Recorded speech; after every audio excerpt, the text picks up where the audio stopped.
মই আচলতে সকলোৱে প্ৰাণৰ শিল্পী জুবিন গাৰ্গৰ মৃত্যুৰ পাছৰে পৰা শিখা সমাজ বোলা মহিলাগৰাকীয়ে সামাজিক মাধ্যমৰ জৰিয়তে বিভিন্ন ধৰণৰ জুবিন গাৰ্গৰ ব্যক্তিগত জীৱনক লৈয়ে হওক বা বিভিন্ন ধৰণৰ তেখেতৰ ন্যায়িক প্ৰক্ৰিয়াৰ কথা লৈ পেলাই হওক তেওঁ বিভিন্ন ধৰণৰ কটু মন্তব্য কৰি আছে। আৰু আচলতে আজি 3 দিন নে 2 দিনৰ আগত এটা পোষ্টত তেওঁ পৰিয়ালকে সাঙুৰি বিভিন্ন ধৰণৰ বিষয়ত জুবিন গাৰ্গৰ দেউতাককো ধৰি তেওঁ বিভিন্ন ধৰণৰ কথা কৈছে। আচলতে আমি প্ৰথম অৱস্থাত যিহেতু আমি কথাখিনি আওকাণ কৰি আছিলোঁ, যিহেতু সমগ্ৰ ৰাইজে বা সমগ্ৰ অসমে জুবিন গাৰ্গৰ ন্যায়ৰ কাৰণে সকলোৱে বাট চাই আছে বা ন্যায়ৰ কাৰণে ন্যায়িক যুঁজখনত যিমান পাৰি সহযোগ কৰি আছে।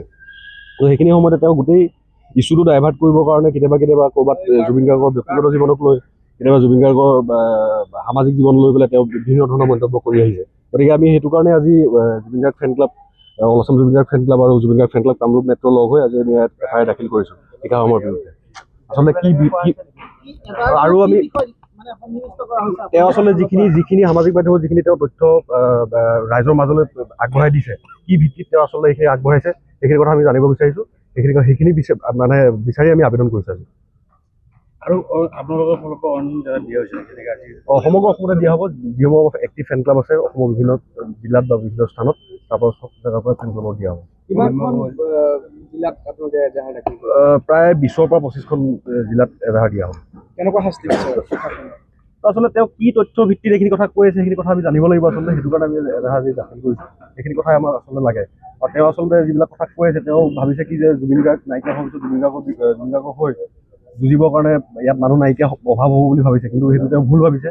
যিহেতু জুবিন গাৰ্গে আমাক জুবিন গাৰ্গৰ নীতি আদৰ্শই কাম কৰিবলৈ শিকাই থৈ গৈছে। জুবিন গাৰ্গৰ কাৰণে যুঁজ দিবলৈ তেওঁ সদায় আমাক সৈনিক বুলি কৈছিলে। জুবিন গাৰ্গৰ কাৰণে যুঁজ দিবলৈ আমি সদায় আছোঁ জুবিন গাৰ্গৰ কাৰণে। সেইটোৱে ন্যায়িক প্ৰক্ৰিয়াটো হৈ আছে বাৰু, কিন্তু অলপ খৰতকীয়া কৰিব লাগে সেইটো আমি সদায় আহ্বান জনাই আছোঁ।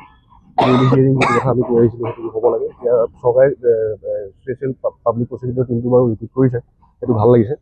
তো আৰু ডেইলি হিয়াৰিংটো হ'লে ভাল হ'ব, সোনকালে তেতিয়া ন্যায় পাব। কঠোৰতম শাস্তি হ'ব লাগে। তো এতিয়া সেইটো ন্যায়ালয়ে ক'ব যি শাস্তি দিব লাগে, তেওঁলোকে যিখিনি অপৰাধ কৰিছে তাৰ হিচাপত কঠোৰ শাস্তি হ'ব লাগে। ছিংগাপুৰৰ লোকসকলৰ কথাও কৈ থকা হৈছে। কালি পৰহি দিনটোতো গৰিমা দৱে সেইটো কথা কৈছে যে তেওঁলোকে দেখিছিলে গোটেইখিনি কথা, গতিকে তেওঁলোককো আহিব লাগে ইয়াতে। সেইটো কথাটো আৰু কৈ থকা হৈছে। সেইখিনি কথাও এতিয়া ন্যায়ালয়ে বিচাৰ কৰিব কেনেকৈ তেওঁলোকক তদন্ত আওতালৈ আনিব লাগে, যিহেতু SRTয়ে চাৰ্জশ্বিট ছাবমিট কৰিছে।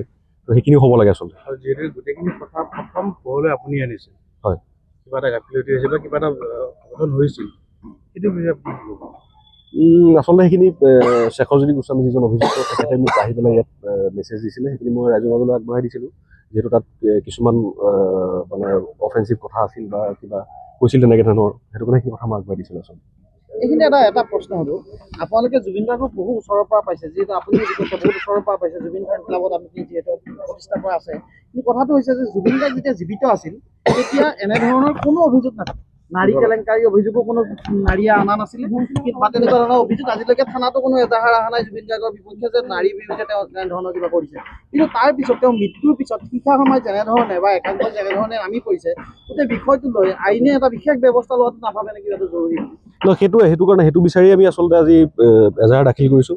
তো তেওঁ আজি শিখা শৰ্মাকে ধৰি যিসকলে তেনেকুৱা ধৰণৰ মন্তব্য কৰি আছে, কি ভিত্তিত কৰিছে, কি তথ্য ভিত্তিত কৰিছে, আমি আচলতে সেইখিনি জানিব বিচাৰিছোঁ।